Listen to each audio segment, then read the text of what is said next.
So today is all about pruning apples in the middle of winter here in Arizona. Join us today.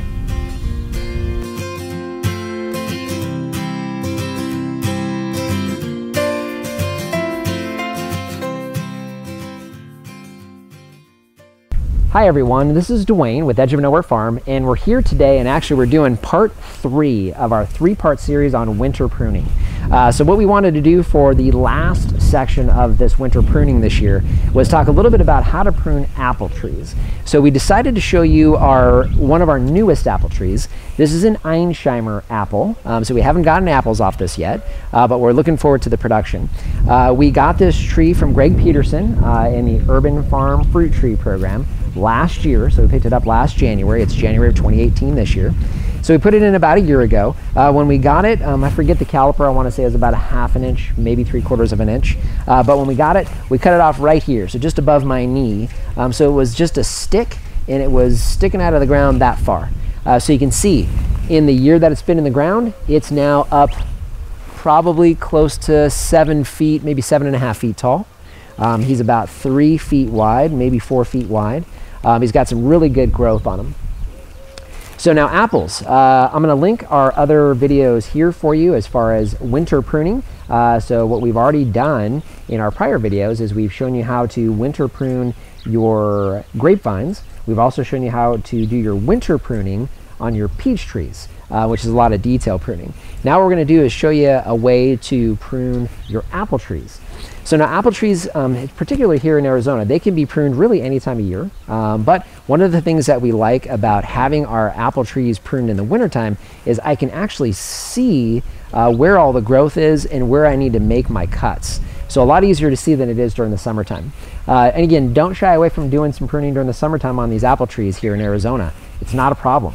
So we don't have a problem with rot or anything else during the middle of summer. And what's kind of nice during the summertime is your cuts, they heal over pretty fast because it's so dry and hot.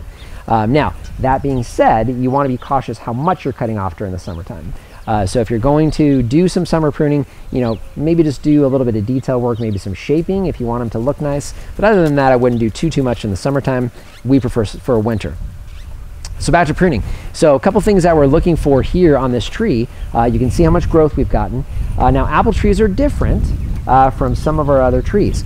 Now we did remove the leaves because these don't defoliate completely here in Arizona. I'll link another video that shows you how we do that. Now in that video, I did talk about, we were actually at a peach tree. Peaches don't have spurs, fruiting spurs, which apple trees traditionally or typically, at least for most of the varieties that we have spurs. So this is actually where your fruit production is. So you need to be cautious when you're removing leaves off these. So where we were just going in one direction, kind of with the grain on the peach trees, this one you wind up having to go opposite. So you need to be real careful when you're removing leaves with these. But you've got buds all over in through here, ready to come in and give us new leaf production. And then we have spurs, which may give us some fruit production this year, which would be really kind of nice. So as we're going through, first thing, just like we did in the peach tree video, so our last episode on pruning, we are going to open up the middle. So we do want the middle open up. You only want to do that in the wintertime here in Arizona because of the pounding heat. We don't want to hurt the trunk of the tree, which would be exposed if you're cutting anything down towards the middle. So we will open up the center of the tree, and then anything that is crossing, so any branches that are crossing, we'll remove those. And then we really want to make sure we're really starting to have this tree spread outward. So as I'm making cuts, I'm going to make sure that any branch that I've got or bud that I've got that's facing outward, we're going to direct the tree that way. So I'll make my cut directly above that. So we'll probably show you that as well. And then more and most importantly in the end, I need to make sure that I'm preserving these spurs. So the spurs, you can usually tell a fruiting spur because it's a little kind of stubbier or fatter than a branch, so a branch that's just small. So more of a stub as opposed to more of a thinner branch that's going to branch out. So I want to preserve all those because that's where we're going to have our chance for fruiting. So that's what we'll be doing as far as detail. So we're going to take a quick break and we'll kind of show you some of the detail cuts that we're making.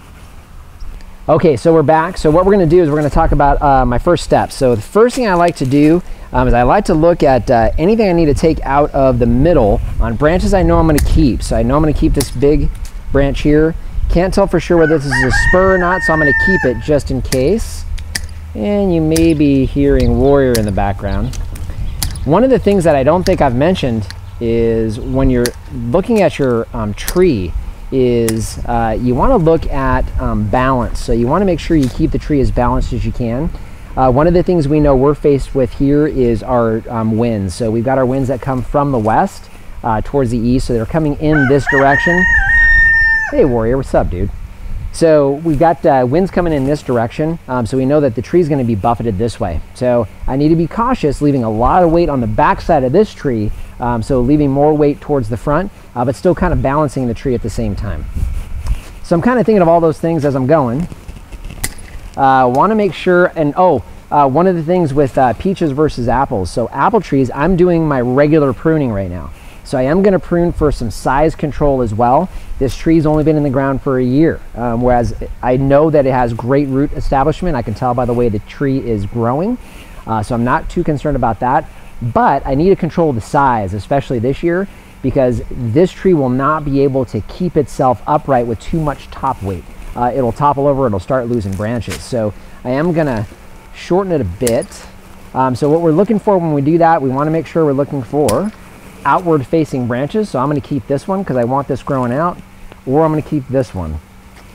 Probably going to go for this one. So my pruners are strong enough for that. Oh, by the way, I don't think I've mentioned in our other videos.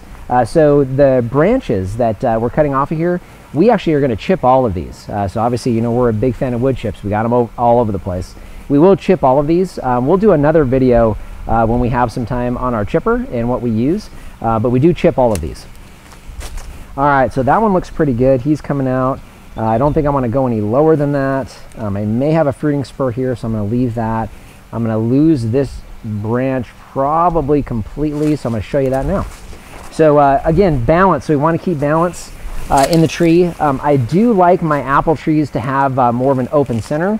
So looking at it from a balance standpoint, I got a lot of weight on that side of the tree. I've got this branch, as nice as it is, it's growing up right into the middle of the tree, and it's adding too much weight to that side. So I'm going to lose it here, right at the little collar. That's coming off. All right, so now I can see a little better with what else I need to take off. So I got more in the middle of the tree, so those are coming off. This one's growing towards the middle, so he's coming off. He's coming off. I may have some fruiting spurs in here, so I'm going to be cautious and come back to that here in a second. I need to control my height on this branch. These are growing in towards the other parts of the tree. Warrior's going to be background music for us today. He's real talkative today for some reason. Probably because we're here. So this guy here, he's got some great growth here. I think I'm going to take him off right there. He's nice too. Yeah, I think I'm going to take him off here actually. So I'm going to cut at an angle and just lose him. All right. This is growing kind of weird. So it's got a branch coming out this way. I like this one coming out this way. He's a little too vertical for my taste. So I think what I'm going to do here is lose this one and lose this one. So now I am losing some potential fruiting spurs, but I don't expect much in the way of fruit. If I don't get any fruit off this tree this year, I am fine with that. I want the tree to establish. I know that's not a spur, neither is that one. I want this tree to establish itself. I'm not worried about fruit right now. That's a different story for a different tree. It's not this one. Let's see. That's pretty good, I think, for the middle. So crossing branches. This guy's doing kind of some weird stuff. So I think I'm going to lose him completely. I think you should be able to do that with my pruners.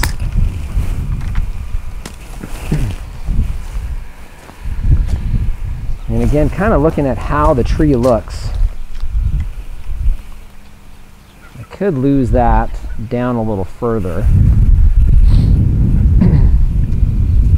Got a lot of branches over here. I like this bottom one. I like the direction of those. I'm just going to keep all those for now. Not sure whether I have fruiting spurs here. That looks like it's probably just a branch, but I'm not positive. Either way, I'm going to take this off here. I've got an outward facing bud there. I know these are not fruiting. That looks like a branch there.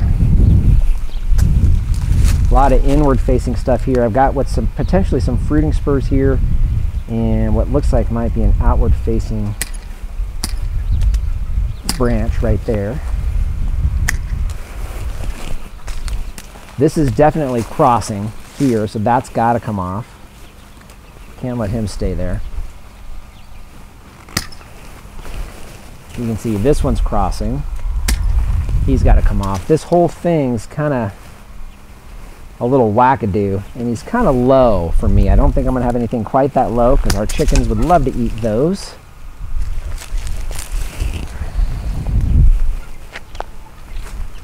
And looking for an outward facing bud on this. So as I'm looking at this, I see one there. I might keep that in case he's a fruiting spur.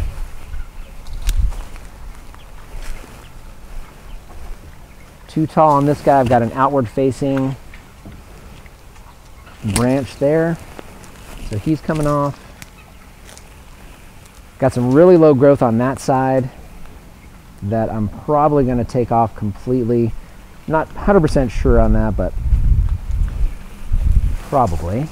That's going the wrong direction. He's way too tall. I like that outward facing one there. I'm going to leave him there. And outward facing here. Bring him down a little. Keep both of those. I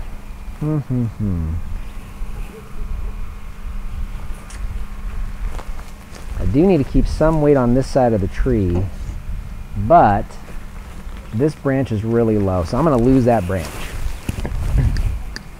And again, this is the first year that we're pruning this tree, so in the end, it's going to grow back, and if I want lower branches, I can let them grow later, but for now, take him off, and that looks pretty darn good. I think that's going to do it. So might have a little bit more detail in here. Like I've got this guy here is just screaming at me to be cut off. All right, so that's actually a pretty, I think that's pretty well done at this point. So again, got it pretty balanced. So kind of looking all around the tree, looking at the tree from that angle, it looks good. You guys can see it best from that side. Lori would be waving at me, I'm sure, right? If it was weird or not balanced. But it looks pretty well balanced to me. So brought the tree down, opened up the middle, took out all the crossing branches, nipped most of the buds at the top just to control the height a little bit. So I'm not gonna have to worry about staking this unless we get some type of weird random micro bursts. We get those from time to time. We've already had one out here since we've been here. So unless we get one of those guys, this guy should be able to handle our winds and maybe even give us some fruit. Okay, so I hope you enjoyed the video today, and actually I hope you enjoyed the series. This is the last part, so part 3 of a 3-part series on wintertime pruning, finished with our Ein Shemer apple tree. We're hoping we got some good video you get an idea of, you know, because we kind of cheated on the first 2. We did a lot of the pruning off camera, so I think I did the majority, if not all, the pruning this time on camera. So you get an idea of what kind of chopping I like to do on our trees back here. And trust me when I tell you, we've got an amazing production out of our peaches and our apple trees so far, and this is what I've been doing. So strongly encourage you guys to go out if it's still January or February, or if you're in another part of the country where you're rolling into March-ish. Probably don't want to go beyond that for your pruning, but hopefully this will help you out because you need to make sure that you're pruning your trees to get the most amount of production and also to protect the tree. So hopefully you got something out of this. I know I enjoyed making this for you guys. So this has been Dwayne and Lori, and as always, we want to remind you, if we can farm on the edge of nowhere, so can you.